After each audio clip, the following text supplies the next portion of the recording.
Hello दोस्तों, नमस्कार। कैसे हैं आप लोग? उम्मीद करते हैं स्वस्थ होंगे, अच्छे होंगे। आज की इस क्लास में हम पढ़ेंगे व्हाट इज़ सीपीयू। सीपीयू क्या होता है, या ये जानेंगे कि जो प्रोसेसिंग करने वाली डिवाइसेस होती हैं वो कौन कौन सी डिवाइसेस होती हैं जिनके माध्यम से कंप्यूटर प्रोसेसिंग करता है। तो वीडियो को पूरा देखिएगा, क्लास में बने रहिए। तो चलिए स्टार्ट करते हैं आज की क्लास को।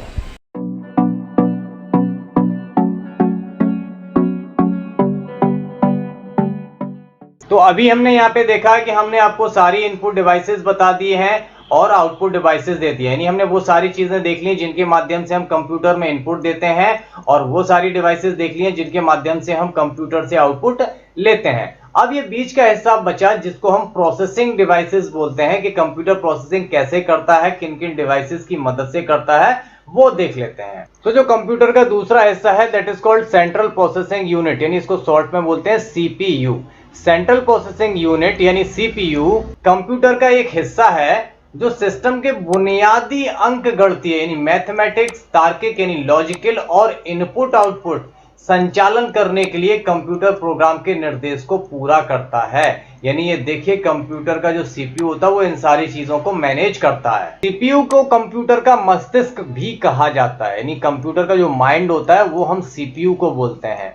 सीपीयू की गति का उपयोग माइक्रो प्रोसेसर पर निर्भर करता है और इसे मेगाहर्ट्ज में नापा जाता है। यदि हम अपने सीपीयू की स्पीड को कैलकुलेट करेंगे तो वो मेगाहर्ट्ज में नापी जाती है। ये बहुत बार क्वेश्चन आता है कि सीपीयू की स्पीड को हम कैसे कैलकुलेट करते हैं। तो सीपीयू की स्पीड को हम मेगाहर्ट्ज में कन्वर्ट करते हैं, जिसे शॉर्ट में MHz लिखा जाता है। अब यहाँ पे देखो, सीपीयू के तीन हिस्से हैं। सीपीयू तीन भागों में विभाजित है, जैसा हमने आपको बताया था। पहला सीपीयू का हिस्सा हो गया, उसके बाद मेमोरी हुआ, और उसके साथ साथ एक दो चीजें और होती हैं। अब ये अकेला सीपीयू सब कुछ नहीं करता है। सीपीयू पूरा दिमाग तो हो गया, बट सीपीयू के साथ कुछ हेल्पिंग पार्ट्स भी होते हैं, जैसे मेमोरी हुआ, एएलयू हुआ। ये सब क्या होते हैं, क्या करते हैं, ये देखते हैं। सबसे पहला सीपीयू का जो हिस्सा है that is called arithmetic logic unit यानी एएलयू।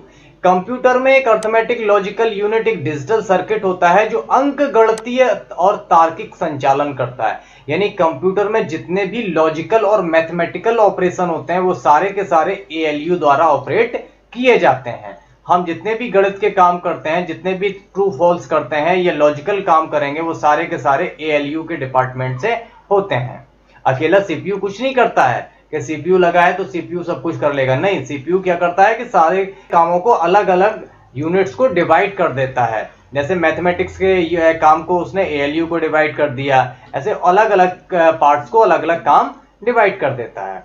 अब दूसरा हिस्सा यहाँ पे आता है कंट्रोल यूनिट यानी नियंत्रण इकाई, CU for control unit. Control unit computer system के इनपुट आउटपुट डिवाइस को समन्वयित करता है, यानी कंट्रोल करता है। अर्थात इस यूनिट के द्वारा हम कंप्यूटर से जुड़े हुए कंपोनेंट के कार्य को कंट्रोल करते हैं। यानी कंप्यूटर में जितने भी इनपुट आउटपुट डिवाइसेस लगे रहते हैं, जितने भी हार्डवेयर सॉफ्टवेयर लगे रहते हैं, उन सभी डिवाइसेस को कंट्रोल यूनिट के द्वारा ही नियंत्रित किया जाता है। That is also a part of CPU. ये भी सीपीयू का एक बहुत महत्वपूर्ण हिस्सा है। अगला हिस्सा आता है मेमोरी यूनिट यानी एमयू। यह मेमोरी अस्थायी और स्थायी आधार पर कार्यक्रमों या डेटा को संग्रहित करने के लिए जिम्मेदार है। इसमें प्राथमिक मेमोरी और सेकेंडरी मेमोरी होती हैं। यानी मेमोरी वो जगह है जहां पर हमारा डेटा, हमारे प्रोग्राम, हमारे सॉफ्टवेयर स्थायी या अस्थायी तौर पर रखे रहते हैं। ठीक है, ऐसा तो नहीं होता है कि हम कंप्यूटर में जो भी डालते हैं वो इधर से टाइप किया उधर निकल गया, टाइपराइटर जैसी मशीन जैसा। इसकी खुद की मेमोरी होती है जिसको हम बोलते हैं मेमोरी यूनिट। और ये दो प्रकार की मेमोरी होती है, जिसे हम प्राथमिक मेमोरी यानी प्राइमरी मेमोरी बोलते हैं और सेकेंडरी मेमोरी भी बोलते हैं। अब ये जो प्राइमरी मेमोरी और सेकेंडरी मेमोरी है ये थोड़ा डीपली सब्जेक्ट है, पॉइंट है। इसके बारे में हम आपको डिटेल्स में अगली क्लास में बताएंगे, क्योंकि प्राइमरी मेमोरी और सेकेंडरी मेमोरी बहुत अलग अलग प्रकार की होती हैं, इनके भी बहुत सारे पार्ट होते हैं।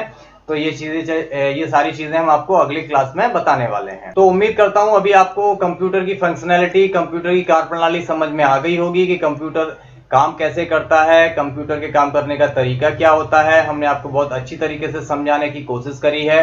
कंप्यूटर पहले इनपुट लेता है इन सारी डिवाइसेस की मदद से, फिर प्रोसेसिंग करता है इन सारी डिवाइसेस की मदद से, और आखिरी में मुझे आउटपुट देता है, वो भी इन सारी डिवाइसेस की मदद से। यदि आप लोगों को ये टॉपिक समझ में आ गया होगा तो कमेंट में जरूर बताइए। यदि कोई प्रॉब्लम समझ में आ रही है तो भी कमेंट में बताइए, और मिलते हैं अगली क्लास में। तब तक के लिए अपना ख्याल रखिए। Take care, good bye, thank you.